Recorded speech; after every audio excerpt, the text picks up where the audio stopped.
fabulous. So I'm going to be unpacking with us all this afternoon chapter 4 that we were instructed to read, which was one of my favourite chapters of this whole book, and has been one of my favourite learnings, really, in the story so far of St. Francis and the Franciscan charism in general. So chapter 4 reflects on probably one of the most transformative moments in the life of St. Francis of Assisi, and that is his encounter with the lepers.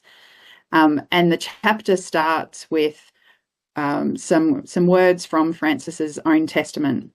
That which had seemed bitter to me was changed into sweetness and of soul and body. Francis uses sweetness as a way of acknowledging the presence of God. And Brother Bill really explains throughout this chapter how this word sweetness is very, very important for Francis. When Francis experiences sweetness, he's recognizing that God is truly present with whoever or wherever he is. Before his conversion, Francis feared the lepers. Like most people of his time, he avoided them altogether. Lepers lived totally separate and on the margins of society, to the point, as we read in the chapter, that they lost property, they were removed from their families, they lost their social standing in community, and they were very much isolated from society and separated and treated as outsiders. Yet Francis says, "The Lord led me among them." And this is really, really significant in his conversion and in his journey.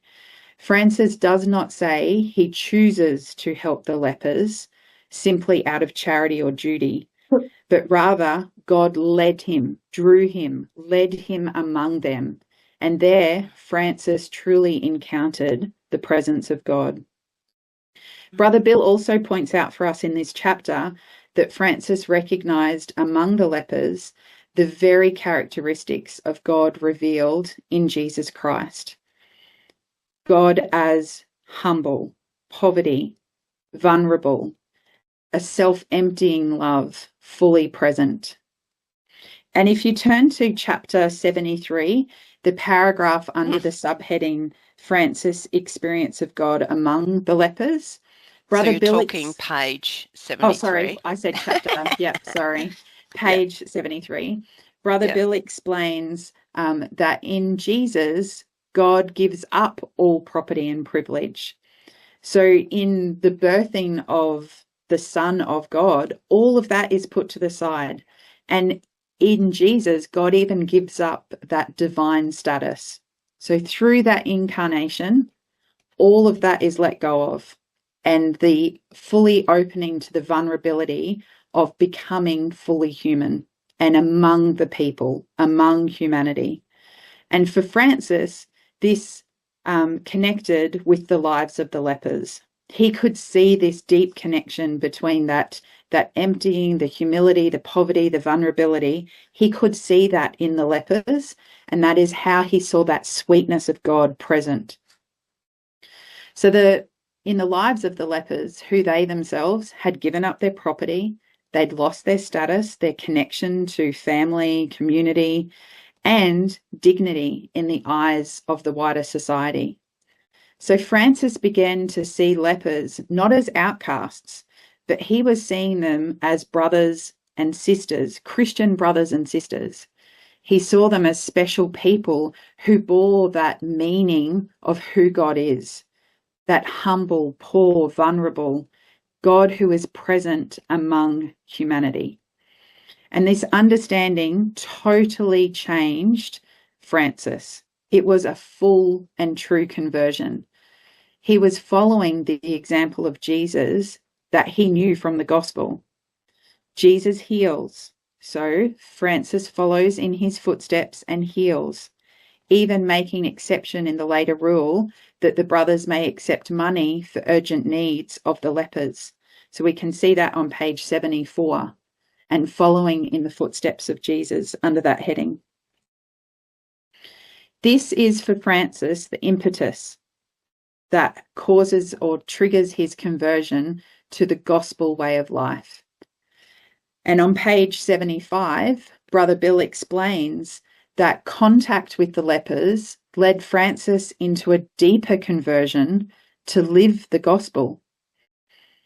Franciscan scholar Father Michael Cassato, former director of Franciscan Institute and dean of its School of Franciscan Studies at St. Bonaventure University, in his own book said, "In that encounter with the leper, Francis came to the greatest insight of his life, namely that all men and women, without exception, are created by the same Creator God and have been endowed with the same inestimable dignity and worth.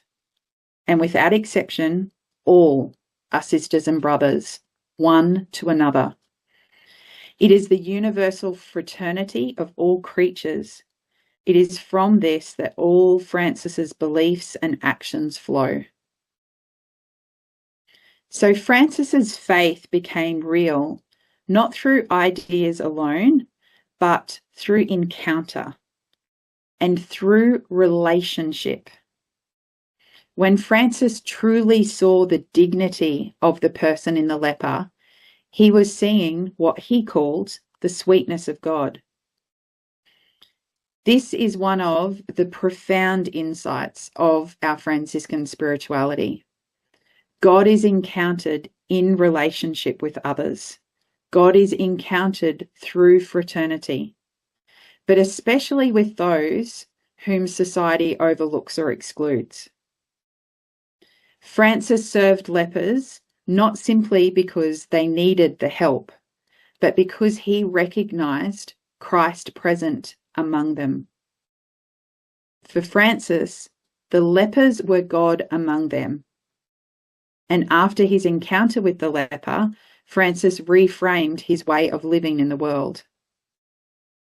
So I'd like to just pause at this moment for a moment of reflection and recollection.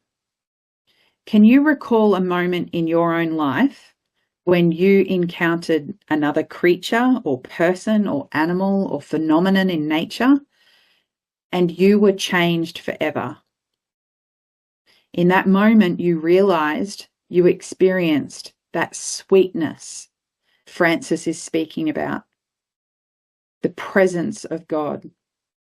So I invite you, you might like to close your eyes to help you go back to that moment, but I invite you just to sit for a moment in silence. Or you might like to jot down, what was that moment for you? Or you might like to type it into the chat.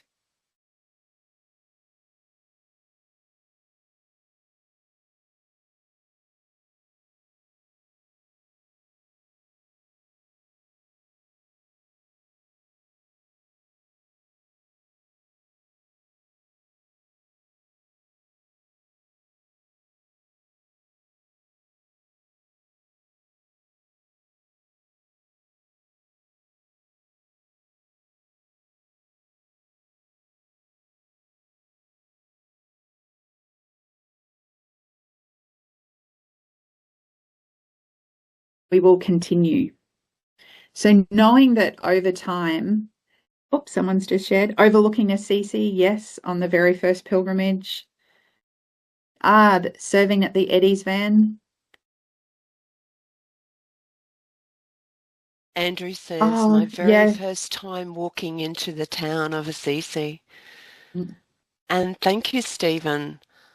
Rushing home the other day and being struck by a sunset, it reminded me just how amazing God is.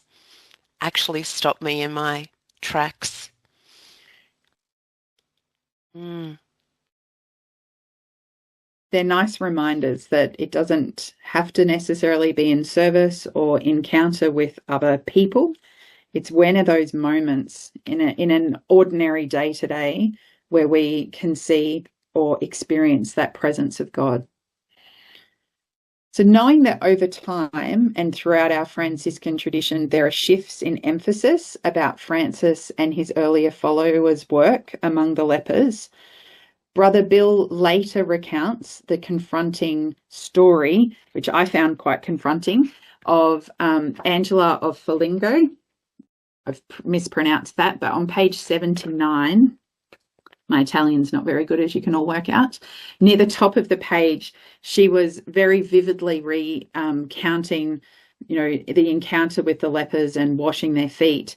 And she reads, or we read, "Then we drink the very water with which we had washed him." So after washing the feet of the lepers, Angela drinks the water used to cleanse their wounds. Now, for me, I'm not sure about you, but for me, when I read that, I found that a very unsettling image. Yet, when I continued reading, the meaning behind that story was so profound. Angela recognized the presence of Jesus in the lepers. And the story that she was sharing, or that we were reading, was reflecting that deep connection between service to the poor and Eucharist itself, encountering Christ truly present. And this same understanding appears further down in the writings of Leonardo Boff. Boff writes that Francis did not simply live for the poor or with the poor, but Francis chose to live as the poor, among those with leprosy and among those left on the side of the road by society.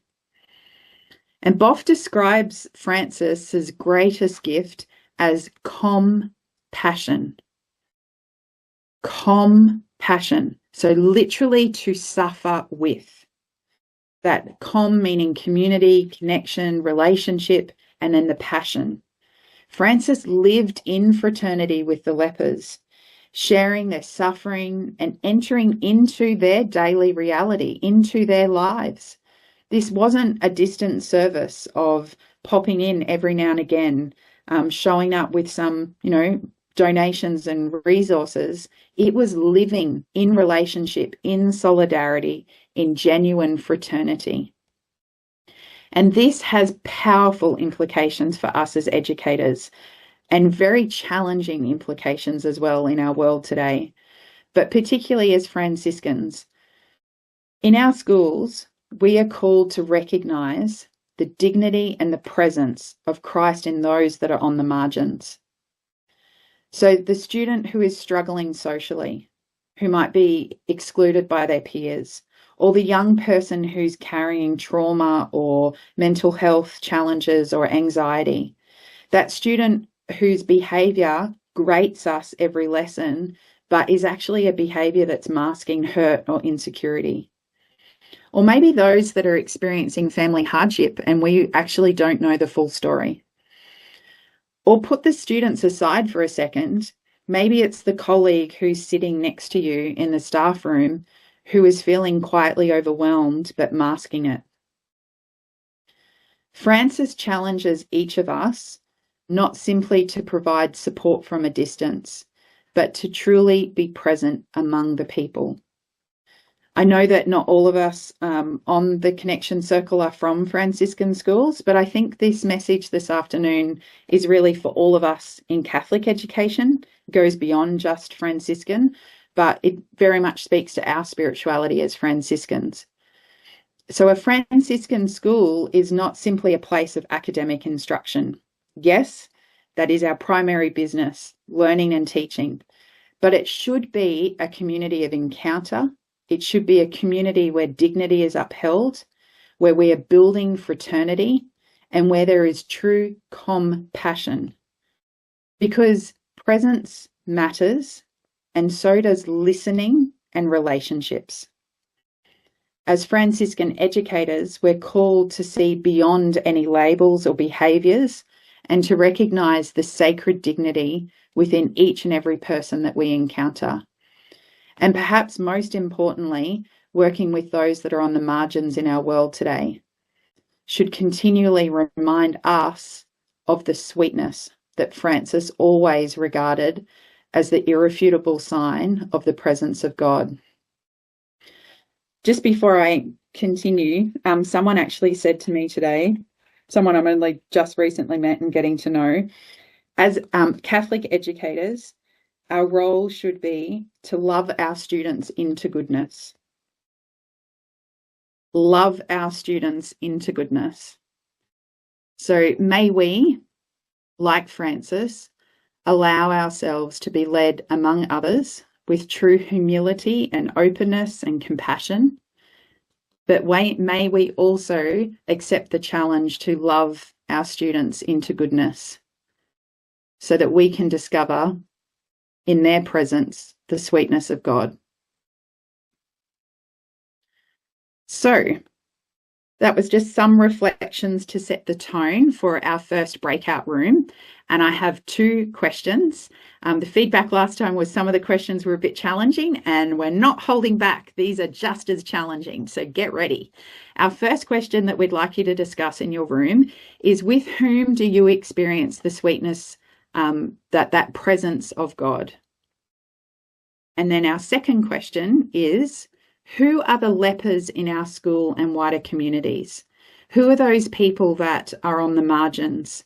Who is it that we need to not only serve, but to truly be present with and among?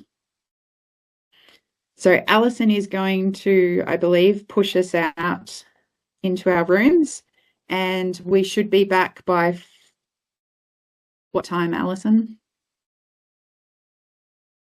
Oh, just unmuting. Around about 4:12. Yep. Yeah?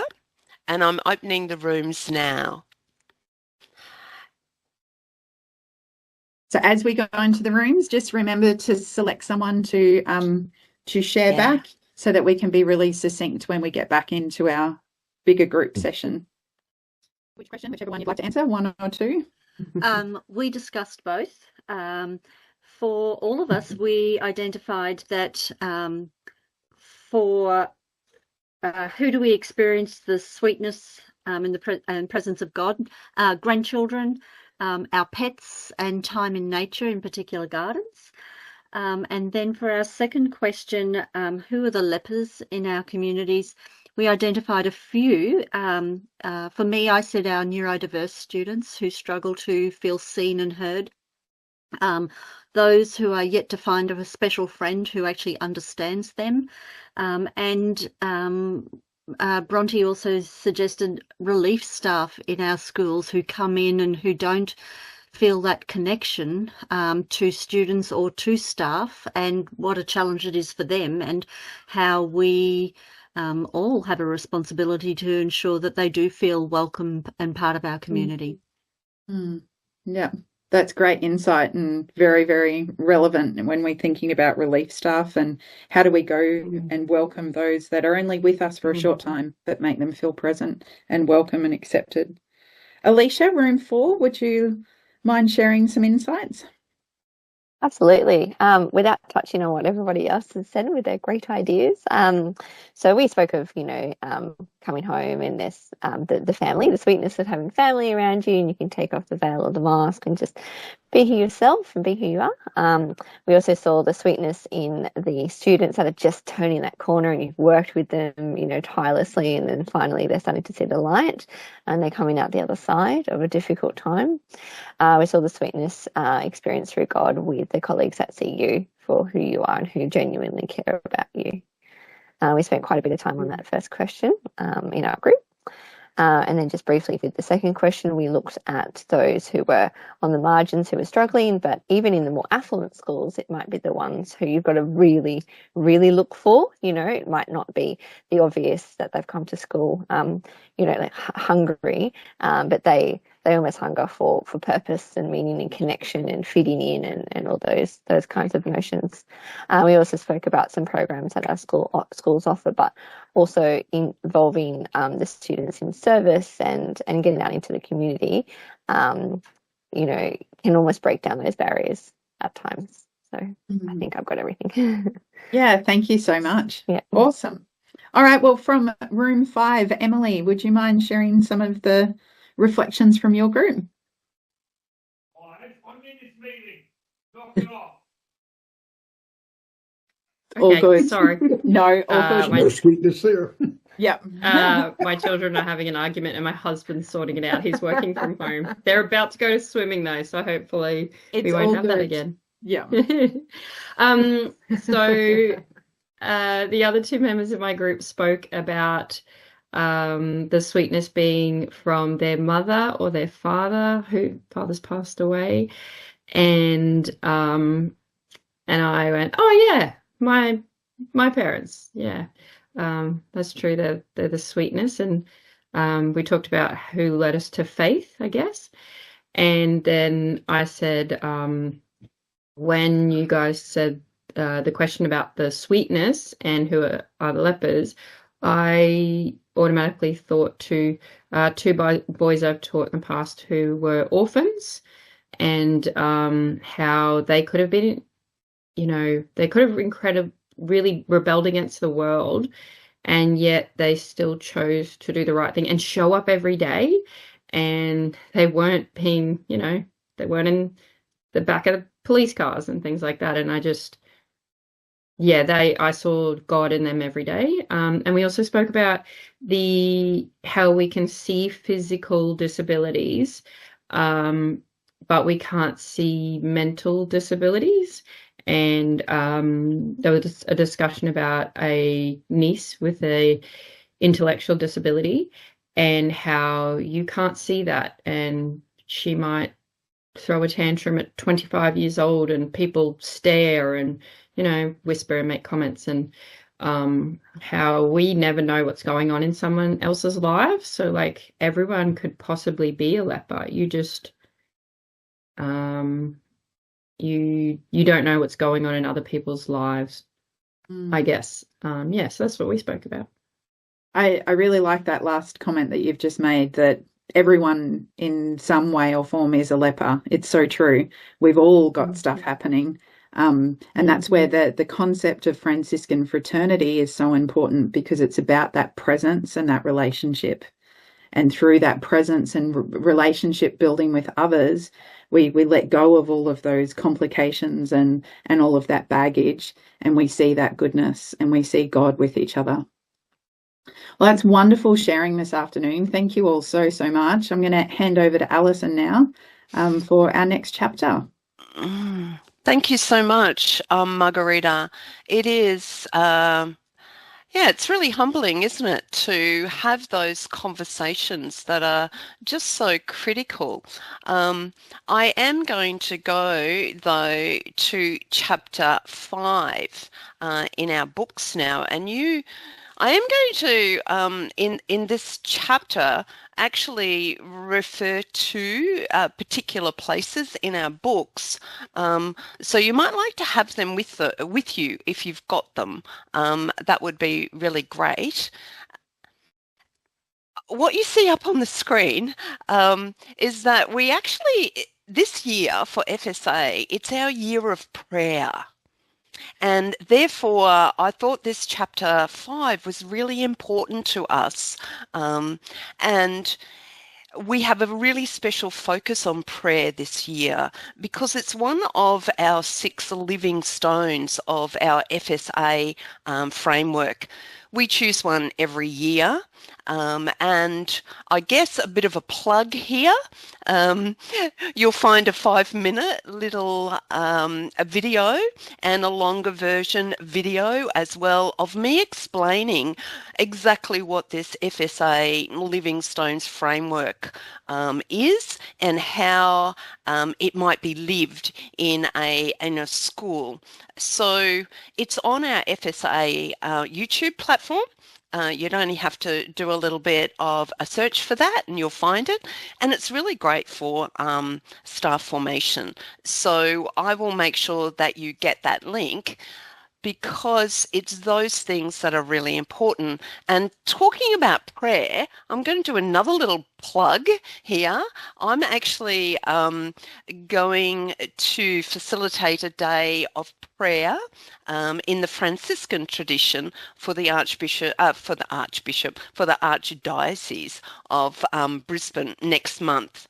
So if you'd like to take a day out of your really busy schedule on a Saturday, the 20th of June, and really immerse yourself in prayer, particularly in the Franciscan tradition, then this is really going to be the day for you.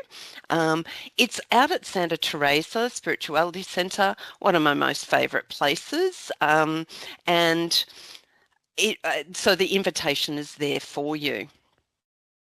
Why am I starting with these two things about prayer as we begin this discussion from our book? Because prayer is part of what we call a full gospel spirituality. It's an underlying condition for Franciscans. It's this basic attitude towards prayer and spiritual sort of practices that are just so critical, interwoven into our entire tradition. Prayer and Holy Devotion, the title of chapter 5, it's not separate from daily living for we Franciscans. It's intimately woven into it. On page 81, which is the beginning of that chapter, if you want to have a look at that, halfway down the page, Brother Bill writes this: prayer, contemplation, life in the hermitage, these are a part, but only a part, of the full gospel spirituality of Francis, Clare, and their followers. So for us, Francis sees and writes about prayer, this attitude, work and prayer together, that there was no separation at all. And on pages 82 and 83 of our book, this is where, and I love the titles here, this is where Brother Bill goes to explain a few important concepts. That this idea of praying together and praying alone.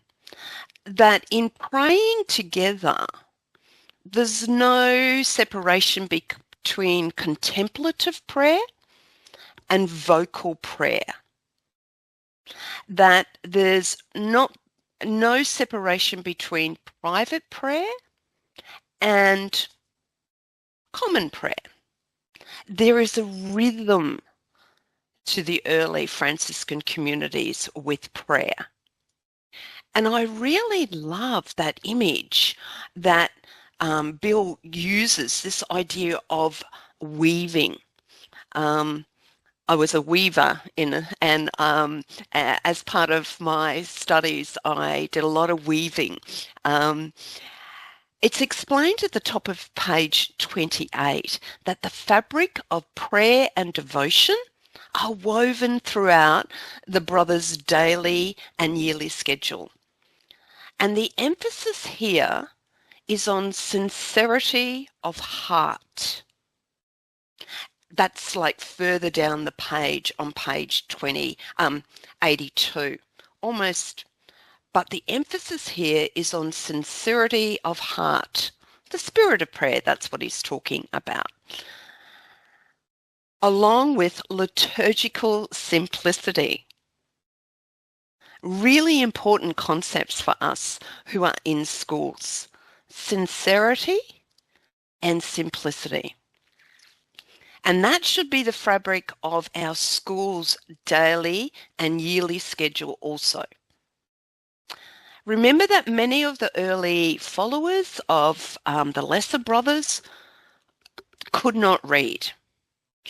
the brother priests who were able to read, interpret scripture, lecture, and celebrate Eucharist within the community, they actually came later.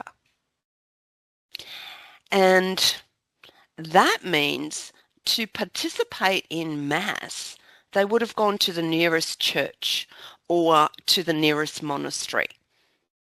And that is a good example for us too. We should be building good relationships with our local church. How many of us have a good relationship with the local church, and that we are really mindful about building those relationships? If you go to the end of page 83, in the paragraph just above praying alone, and I'm just going to read that out, quoting it. The spirit of prayer and holy devotion was expressed through dedicating significant time each day to liturgical prayer in common. That means the office or Eucharist. But this was only part of a more comprehensive life of prayer, including praying alone, in solitude, and whole seasons spent in hermitages. Now, this was a new, innovative form of contemplative life. And I'd like to stop just for a little minute here. And I'm just going to ask you again, just to close your eyes or just take a moment. And I'm just going, this is just a little moment of recollection.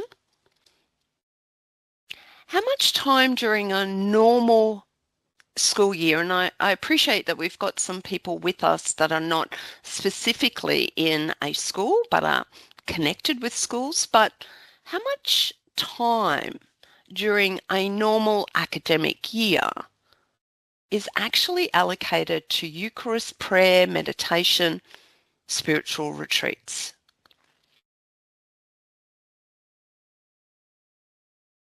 How much of our daily lives are actually dedicated to Eucharist or prayer or meditation or spiritual retreats?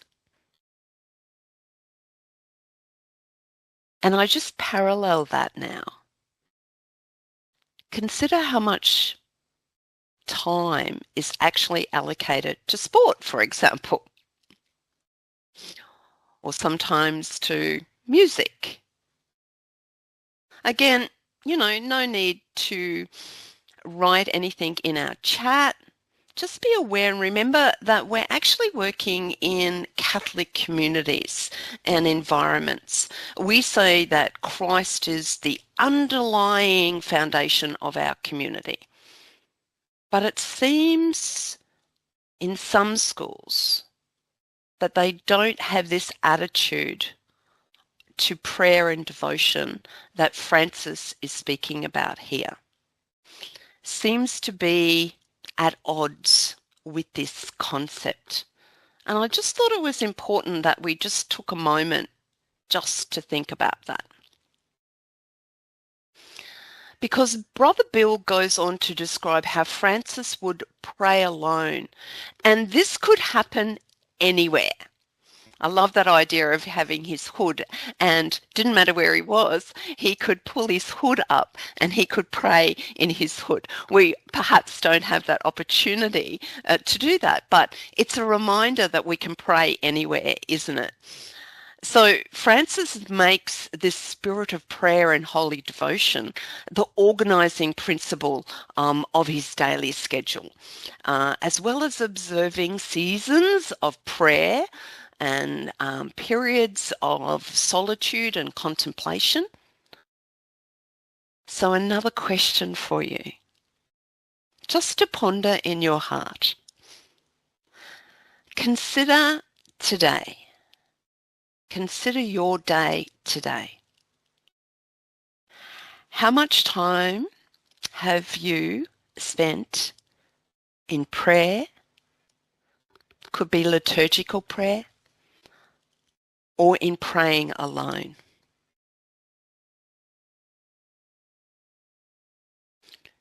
And do you prioritize or make prayer and devotion this organizing principle of your daily life that Francis and Brother Bill is talking about in this particular chapter? Just be honest, and we just need to acknowledge it ourselves. However, when I'm facilitating a retreat days or spirituality days, I do like just to note and let people know that Francis spent 4 to 7 months a year in a secluded contemplative way of life. Imagine that. And you know, it's on page 85 where Bill tells us about these lengths that Francis goes on.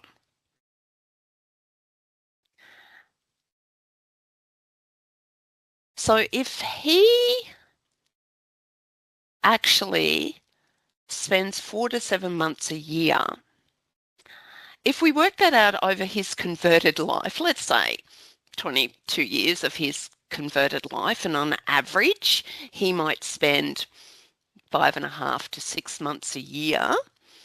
So over that converted life, that's 126.5 months.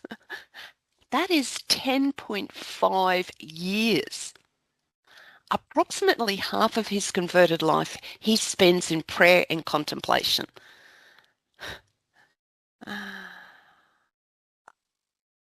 I know that that's not something that we could do in today's society. I get that, but I think it's an important sort of concept. It sort of blows your mind a little bit, doesn't it? Because it's this sort of idea of contemplative life that is really appealing in the Franciscan tradition. And over pages 55 to 58, all through those pages, this is we read about the history, don't we, of hermits, the hermitage, and contemplative life within this very monastic tradition, knowing that they are living in a monastic tradition. And, you know, the hermits followed a Benedictine rule, while the Carthusians were influenced by some of the early desert fathers. They lived in their own cell, probably something similar to what you're seeing on your screen, in their own cell, in which they would sleep and work and study and pray. They came out of that, yes, for common prayer at times and Eucharist, but pretty much, you know, this was where they spent most of their time. And this monastic tradition influences Francis. He seeks out solitary places. Francis uses holy Mount Laverna as a special place of prayer and solitude. This is across the valley from Laverna. And anyone who's visited Laverna on pilgrimage, you understand the appeal of this beautiful place. However, while on the 2024 pilgrimage at the Hermitage of Monte Casale, Father Stephen explained, and I'd never heard this before, and it sits with me still, that Francis enlightens the church to reconsider what it actually means to understand what it means to be in a hermitage, knowing that the traditional practice, of course, was to enter for life. If you went to a hermitage or a monastery, you entered for life. And that's where you stayed. But Brother Bill tells us at the top of page 88, if you want to go there.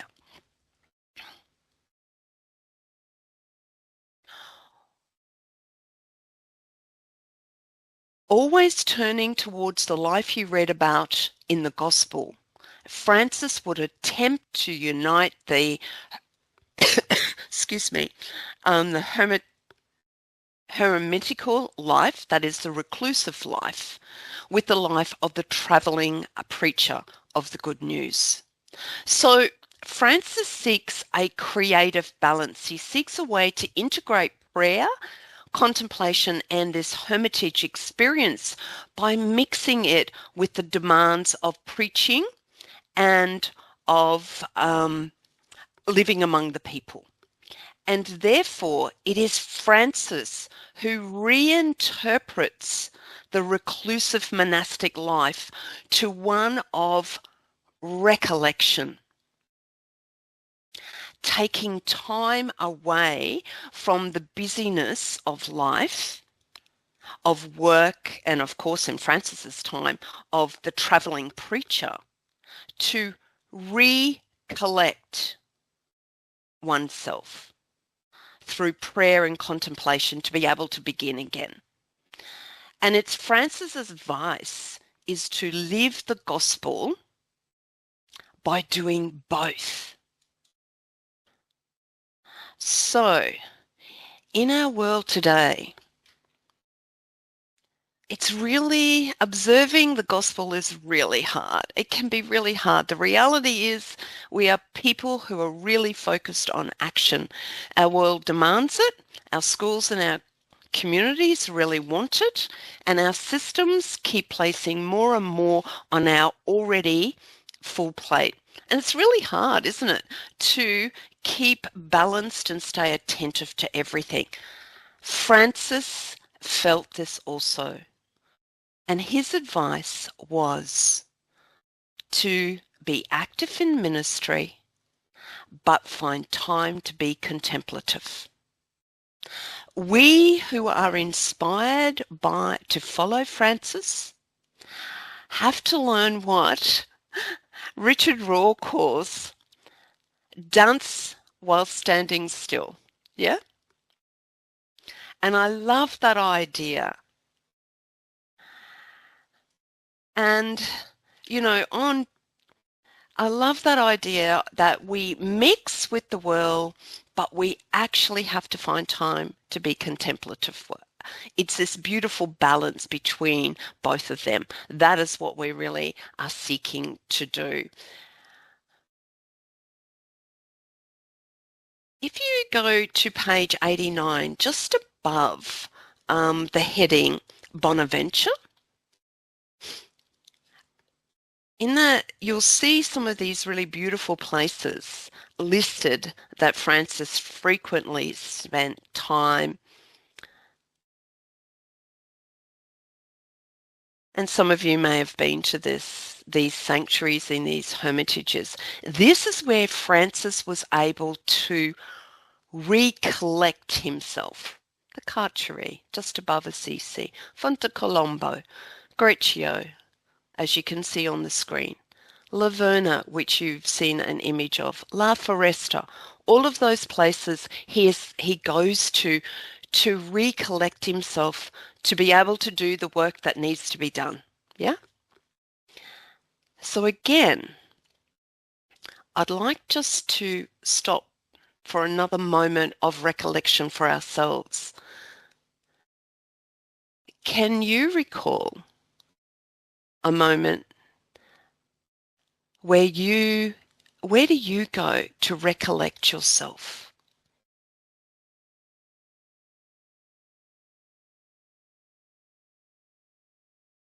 Where do you go on campus, in your office, in your home, in your neighborhood? Where can you recollect to be able to do the work that needs to be done?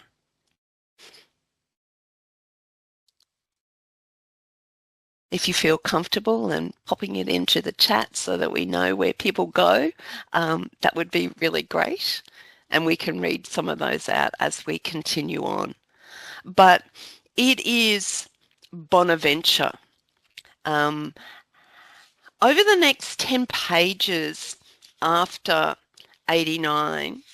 Over the next 10 pages, Brother Bill provides us with information about those persons in our Franciscan family who make the greatest contribution to organising major themes and images of our Franciscan school into this coherent spiritual theological system.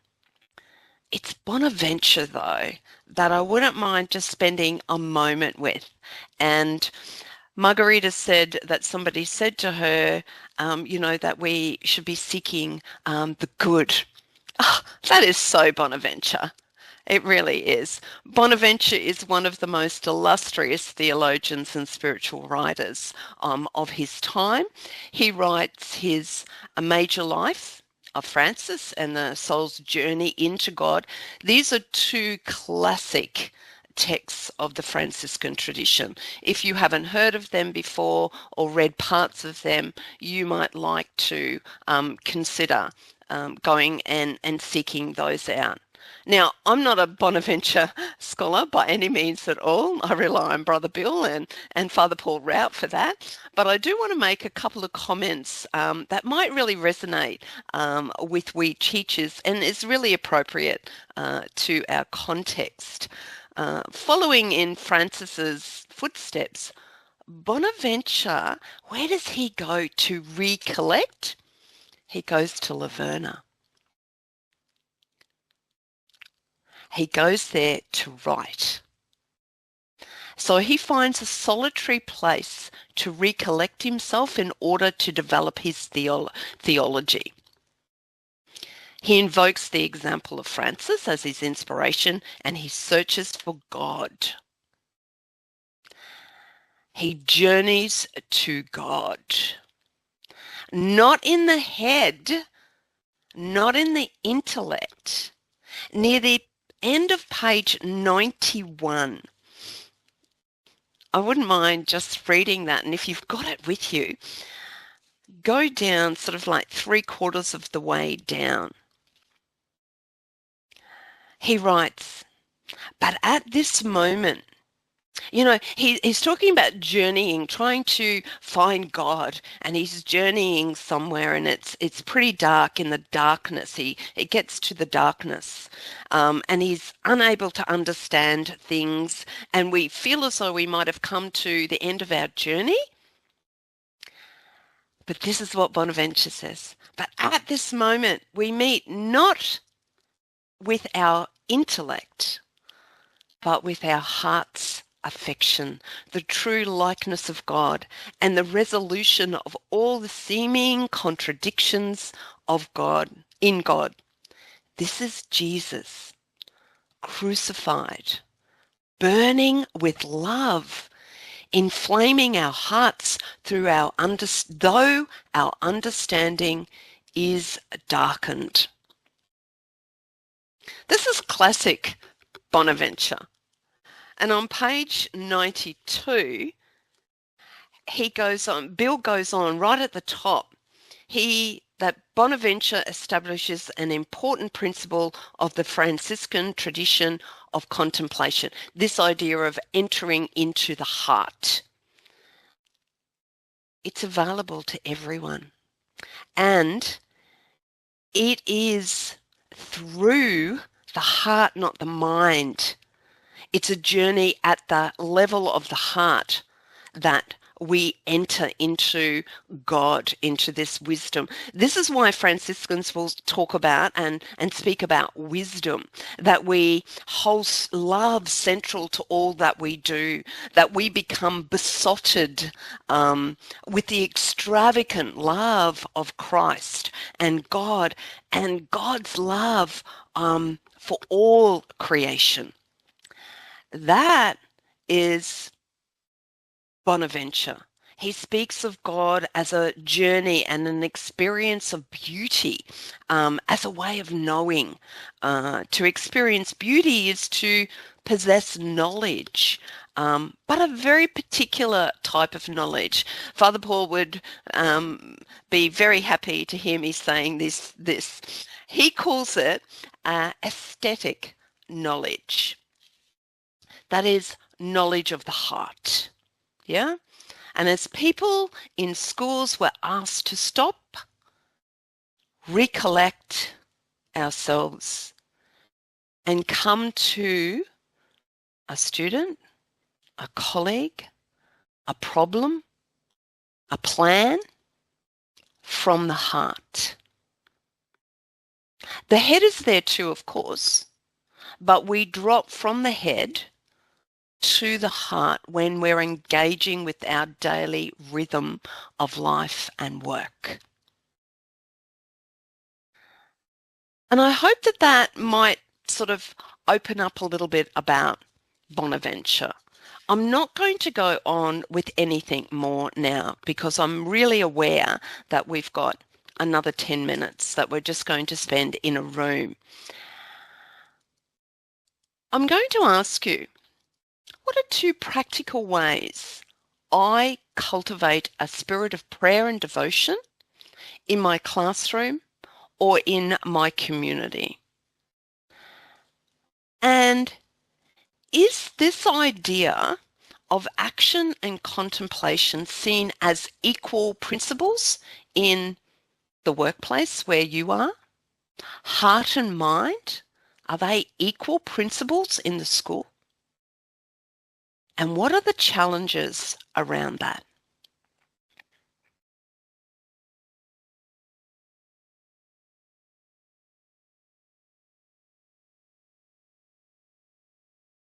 So I'm going to leave that chapter now, and let's talk about that in our breakout rooms. Well, I'll put them into the chat again, and if I'm good, I've actually reassigned you all to different rooms, and we'll see how we go.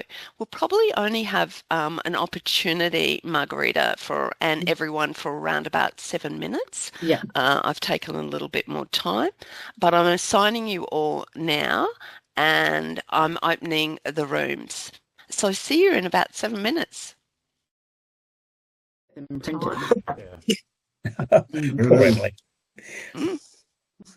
Such a short time. We know how much you all enjoy those group chats, so we're sorry to cut that really short. And because of time, I'm just going to invite 2 people. Anyone who would like to share, just unmute yourself, and if you'd like to briefly share what you discussed in your group. A couple of practical ways, maybe.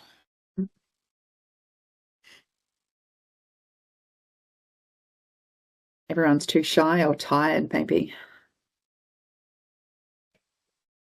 So just unmute your mic and go for it. All right. In our group, one of the things that we do or that I do within my own class is that as a warm-up activity, I do a quick 5-minute meditation with my religion class. And I actually have them to have a book a page in the back of their religion writing book, is that after they do that 5-minute meditation, and on the basis of Christian meditation, is that they write for 2 minutes whatever came to mind for them. It could be a to-do list, it could be anything under the sun, but even just scribbling for 2 minutes to be able to release their thoughts and stresses or anything else out on the paper to make improvements. And we spoke with Patrick about, Sophia Stillness and what they do at their school as well, where you stop as a whole school. And then we also just briefly spoke of even that quiet time in the busyness of schools for staff. And when we have that prayer that Andrew leads, Margarita, on that Friday morning, and it's that really time when you stop for that 10 minutes, it is the value that you get from it. And today I was saying with my English class, the value that they all got from the Sophia Stillness at the end, week 5, a busy time, and they're all like, it was exactly what the message we're trying to get through to our students, and they can use that and take it with them at any time for that time of contemplation. Thank you both. Thank you. And it doesn't have to be 5 or 10 minutes. It could be a moment of stillness. And I know I was sharing with Margarita that during the pandemic, one of our brothers, our friars, Father Murray Bodo, produced a little video about prayer during the pandemic, and it was him sitting outside of his hermitage, and he was just still and pretty much said, that is what prayer, it's just being and inviting God into your heart. And it was a beautiful way of reminding everyone it is in the stillness of our heart that prayer takes place, and that God doesn't come with the gong, but in the silence and in the breath. And it's that is really important. So I'd like to thank you all for being with us again this afternoon. We'll see you again in 2 weeks' time. We'll certainly be still online.